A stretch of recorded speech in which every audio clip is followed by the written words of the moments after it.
एक गांव में एक छोटा सा परिवार रहता था। उस परिवार में मनोहर, उसकी पत्नी जानकी और उनका बेटा राजू रहते थे। राजू अपने पिताजी के साथ वहीं खेतों में काम किया करता था। सब बहुत अच्छे से चल रहा था। एक दिन की बात है, जब खेतों में राजू और उसके पिताजी मनोहर काम कर रहे थे। उसी दिन गर्मी बहुत ही तेज होती है। दोनों काम करके एक पेड़ के नीचे बैठ जाते हैं और उन्हें बहुत भूख भी लग रही होती है। तो राजू अपने पिताजी से खाने का पूछता है। पिताजी, मैं खाने का डब्बा खोल लूं क्या? भूख सी लग रही है। हाँ बेटा, भूख तो मुझे भी लग रही है। चल दोनों मिलकर खाना खाते हैं। दोनों खाना खाने बैठते हैं तो गर्मी की वजह से उनको खाने में भी स्वाद नहीं आता। पिताजी, मुझे तो ये खाना खाने का जरा भी मन नहीं है। अरे बेटा, थोड़ा तो खा ले। तूने सुबह से कुछ नहीं खाया। गर्मी की वजह से बुरा हाल है पिताजी। बस मैं पानी पीकर आता हूँ। मुझे नहीं खाना ये खाना। रामू गर्मी से परेशान पानी पीकर आता है और बस काम में वापस लग जाता है। थोड़ी देर में शाम हो जाती है और दोनों घर को निकल पड़ते हैं। रास्ते में राजू को एक जगह काफी भीड़ सी दिखाई देती है। राजू देखने की कोशिश तो करता है पर उसे कुछ दिखाई नहीं पड़ता। राजू वहाँ जाता है तो उसे एकदम ठंडी हवा लगती है। राजू के तो शरीर में जैसे जान पड़ जाती है। वो और आगे बढ़कर देखता है तो वहाँ एक नया ढाबा खुला होता है जिसके अंदर से वो ठंडी हवा आ रही होती है। राजू वहाँ खड़े लोगों से पूछने लगता है। अरे भाई, ये भीड़ कैसी लगी पड़ी है? जरा मुझे अंदर तो जाने दो। अरे भैया, कहाँ चले जा रहे हो? दिखता नहीं लाइन लगी हुई है। पीछे लगो लाइन में। अगर एसी में बैठकर खाना खाना है तो। एसी में? हाँ भाई, ये एसी ढाबा है। अंदर पहले ही काफी लोग बैठे हैं। जब वो खाना खा लेंगे तब जाकर हमारा नंबर आएगा। फिर हम भी ठंडी एसी की हवा में खाना खाएंगे। पर ये तो बहुत महंगा खाना होगा ना? अरे कुछ महंगा नहीं है, बल्कि इतना सस्ता खाना है कि घर से भी सस्ता। मैं तो बोलता हूँ तुम भी रोज आकर खाना खाया करो। राजू तो ये सुनकर बड़ा खुश सा हो जाता है और लाइन में लग जाता है। अब वो सुबह से भूखा भी होता है तो उससे बिल्कुल सब्र नहीं हो रहा होता। अंदर जाते ही सबके चेहरे पर एक अलग ही खुशी होती है। उनके पसीने तो मानो झट से सूख जाते हैं और बस चारों तरफ ठंडी ठंडी हवा। अरे भाई, ये एसी तो बड़ी ही कमाल की चीज है। पर ये यहाँ इस छोटे से गांव में एसी ढाबा खोला किसने है? एक औरत ने खोला है। देखना, अभी आएगी वो खाना लेकर।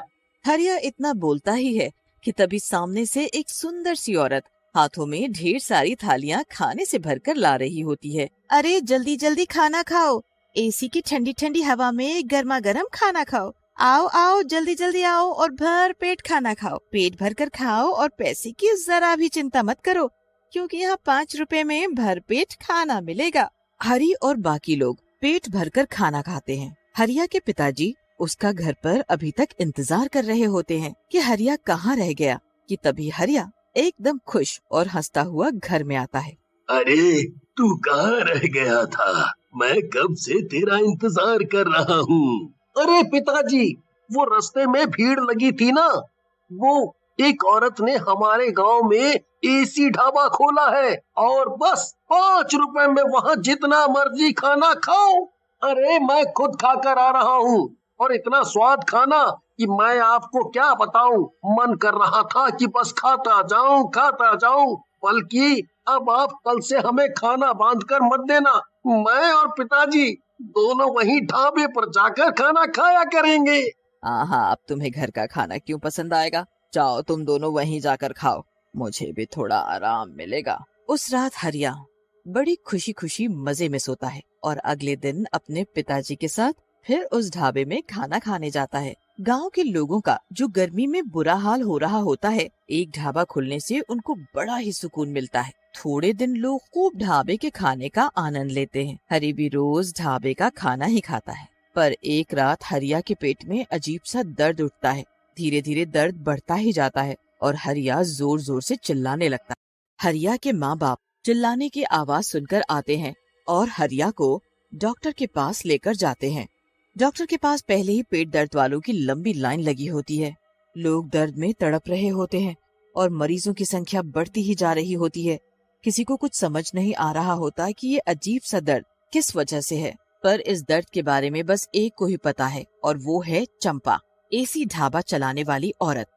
औरत नहीं बल्कि एक खूंखार चुड़ैल।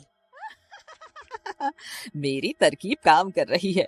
सब लोग मेरा खाना खाकर धीरे धीरे बीमार पड़ने लगे हैं और कुछ ही दिनों में पूरे गांव में ये बीमारी फैल जाएगी, जिसका इलाज पूरी दुनिया में किसी के पास नहीं है।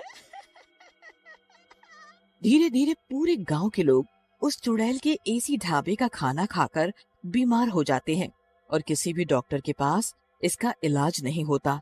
लोगों को समझ ही नहीं आ रहा होता कि आखिर वो करे तो क्या करे। चुड़ैल ये सब देखकर बड़ी ही खुश होती है और रोज अपना ढाबा खोलकर लोगों को जादुई खाना खिलाती है। एक दिन उस गांव में दूसरे गांव से एक बड़े ही ज्ञानी बाबा आते हैं। उनके साथ इसी गांव के 2 लोग होते हैं जो उनके साथ साथ चल रहे होते हैं। बाबा, यहाँ बहुत गर्मी है और आप चल भी नहीं पा रहे और आपने सुबह से कुछ नहीं खाया है। यहाँ एक एसी ढाबा है, वहाँ चलते हैं, वहाँ आप थोड़ा आराम भी कर लेना। बाबा उस आदमी की बात मानकर उस ढाबे में जाने के लिए हाँ भरते हैं और जैसे ही वो वहाँ पहुँचते हैं उनको अजीब सा महसूस होता है। वो कहीं न कहीं समझ जाते हैं कि ढाबे में कुछ तो गड़बड़ है। वो वहाँ बैठते हैं तो चंपा नाम की औरत हमेशा की तरह खाना लेकर आती है। बाबा उस औरत को देखते हैं तो उनको वो औरत अपने असली चुड़ैल के रूप में साफ साफ नजर आती है। अरे बाबा, ये लो स्वादिष्ट मेरे हाथ का खाना। हाँ हाँ, रख दो इधर। चंपा चली जाती है और बाबा उस खाने को ध्यान से देखते हैं। उनको समझ आ जाता है कि खाना जादुई है। वो प्लेट से एक रोटी लेकर अपने थैले में रख लेते हैं और बिना कुछ खाए वहाँ से निकल जाते हैं। उसके बाद वो गांव में प्रवेश करते हैं तो पता चलता है कि गांव के लोग कैसे पेट दर्द से तड़प रहे हैं। ये सब उस चुड़ैल का काम है। तुम लोग अब तक समझ नहीं पाए कि कोई इतने सस्ते में एसी में बैठा कर क्यों इतना सारा खाना खिला रहा है, और उसके बाद से ही सबके पेट में दर्द भी है। मैं तो उस औरत को देखते ही पहचान गया। ए भगवान, अब हम क्या करेंगे बाबा? आप ही इस चुड़ैल से हमारा पीछा छुड़ाओ और सबको इस बीमारी से मुक्त करो। आज मैं एक जप करूंगा और उस चुड़ैल को हमेशा हमेशा के लिए खत्म कर दूंगा। तुम सब परेशान ना हो। उस रात बाबा बहुत बड़ी पूजा करना शुरू करते हैं। ओम भीम क्लीं स्वाहा, ओम भीम क्लीं स्वाहा। काफी देर के जप के बाद बाबा उस रोटी को थैले से निकालते हैं और उसके ऊपर मंत्र पढ़ने लगते हैं। मंत्र पढ़ते ही उस रोटी को हवन में डाल देते हैं और ऐसा करते ही उधर चुड़ैल के एसी में आग लग जाती है। आग आग, ये कैसे हो गया? नहीं नहीं, ये नहीं हो सकता। ये एसी तो खराब हो ही नहीं सकता था। आग देखकर गांव वाले ढाबे के आसपास जाकर खड़े हो जाते हैं और चुड़ैल अपने असली रूप में बाहर आकर चिल्ला रही होती है। मैं अपना एसी ऐसे बर्बाद नहीं होने दूंगी। मुझे जो करना है वो मैं पूरा करके रहूंगी। खबरदार, जो कोई मेरे पास भी आया सबको मार डालूंगी मैं। इतने में बाबा वहाँ आ जाते हैं। डरो मत गांव वालों, इस चुड़ैल का जादू बस ढाबे के अंदर चल सकता है, बाहर हमारा कुछ नहीं कर सकती, और इसका ढाबा तो जलकर अभी ढेर हो जाएगा। अरे मारो इस चुड़ैल को पत्थर। गांव वाले पत्थर उठा लेते हैं और उस चुड़ैल को मारना शुरू कर देते हैं। मत मारो मत मारो, मैं वरना किसी को नहीं छोड़ूंगी।